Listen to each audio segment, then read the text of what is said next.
I think it's been difficult for Europe, and it's unfortunate that it's also dividing Europe. We all have responsibility to assist refugees.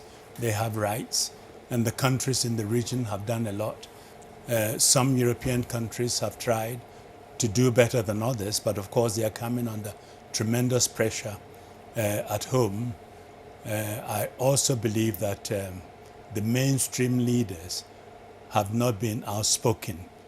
They should have started earlier on explaining to the public what it is all about. Why is it that these refugees are coming and what needed to be done? By not doing so, they allowed the extremists and the right-wing parties to take the issue in a completely different direction, and now they are playing defense and catch up. I don't know what you think of the British approach, which has been to say, we don't want to take people who've landed in Europe, we want to help people back in or around Syria itself. I don't know, is that a better approach, or is that a more heartless approach? That was the usual approach. When we had the Vietnamese crisis, the boat people's crisis, that was the way it was handled. You screened them on the ground.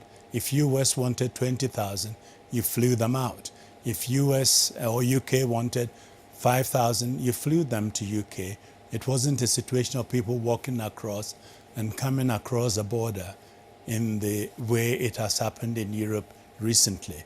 And I think attempts are being made to get back to that effective, smooth handling of refugee cases. And just to be clear, I'm guessing you support the European Commission, which is trying to look again at the so-called Dublin Convention, which says the first country in which they arrive is the one that has to handle them, which really means Greece and Italy have hundreds of thousands of people who they're responsible for, and they're meant to be responsible for on their own. Is that dead as far as you can see? Well, that is a requirement, that is a law, but there comes a time when an exception also has to be made. The situation is such that one cannot leave Greece and Italy alone to bear the brunt. Just look ahead.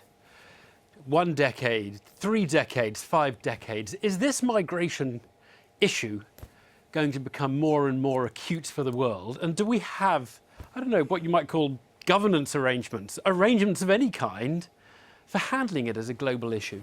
The movement of people will continue, and if we are not able to handle the climate crisis properly, we will see more people on the move. But we do not have the laws and the rules to tackle that kind of movement.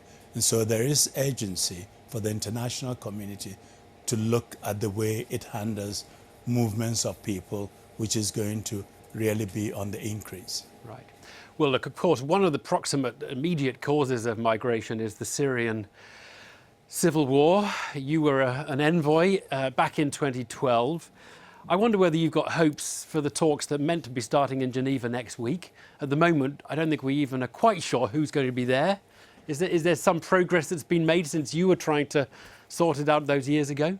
I think I'm confident that the US and Russia will have effective cooperation. I have confidence in Secretary Kerry and Foreign Minister Lavrov, and I think they will work effectively with the other powers.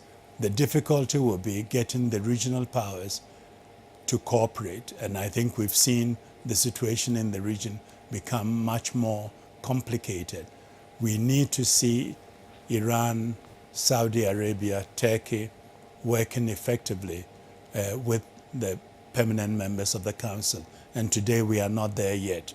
And those who have influence on the fighters on the ground, either on the Syrian government side or the side of the rebels, have to bring their influence to bear and press them to go to the table.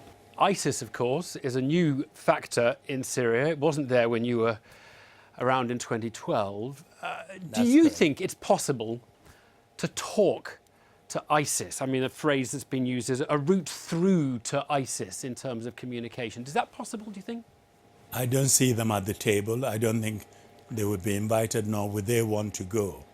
On the other hand, you cannot defeat them through military means alone. And so there are other political measures which will have to be taken, and some concessions which will have to be made by governments in the region. And I think we need to also work with the Iraqi government to ensure that they treat all their constituents, all their citizens even-handedly.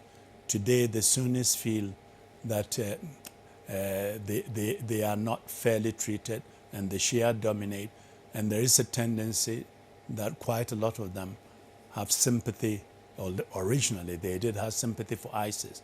We need to pull them away from that support. I just wonder what you make of the fate of humankind at the moment. There have been people who've been very optimistic and who say the world is becoming less violent and more empathetic. We understand our fellow human beings better than we did in medieval times or 2,000 years ago. When you look at that conflict, what conclusion do you draw about our species and its capacity for cruelty?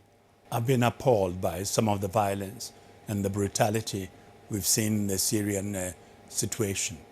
But I don't think it's all hopeless.